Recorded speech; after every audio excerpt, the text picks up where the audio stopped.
सर्वसामान्यांच्या हक्काचा आवाज जागर जनस्थान।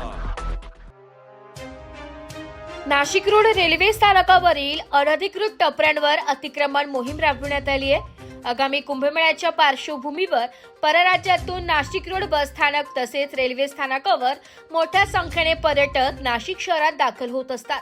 त्यामुळे नाशिक रोड हे प्रथम स्थानक असल्याने मोठी वर्दळ याच ठिकाणी सुरू असते।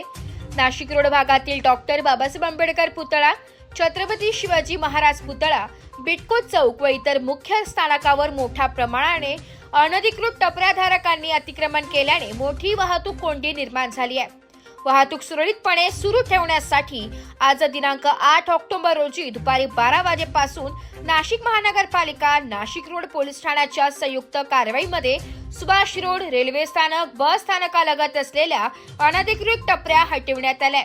सदर कारवाई सहाय्यक पोलीस आयुक्त डॉक्टर सचिन बारी, नाशिक रोड पोलीस ठाण्याचे वरिष्ठ पोलीस निरीक्षक जितेंद्र सपकाळे यांच्या नेतृत्वाखाली मनपा कर्मचारी, नाशिक पोलीस आयुक्तालयातून मिळालेल्या बंदोबस्त तसेच नाशिक रोड पोलीस ठाण्याचे कर्मचारी अशांनी यशस्वीरित्या राबवली आहे।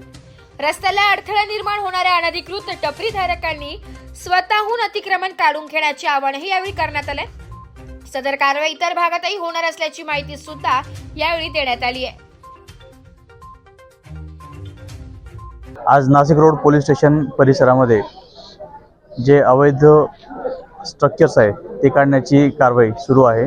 त्यासाठी पोलीस स्टेशन त्याचप्रमाणे आयुक्तालय स्तरावरून मिळालेला बंदोबस्त आणि मनपा यांच्याकडनं त्यांचे कर्मचारी असा सर्व फौजफाटा हा अनधिकृत जी काही स्ट्रक्चर्स आहे ते काढण्यासाठी आज कारवाई करतो आहे।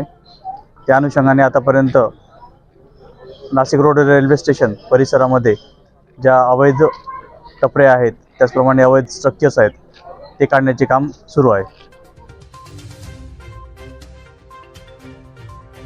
जागर जनस्थानसाठी प्रतिनिधी संदीप नवसे, नाशिक।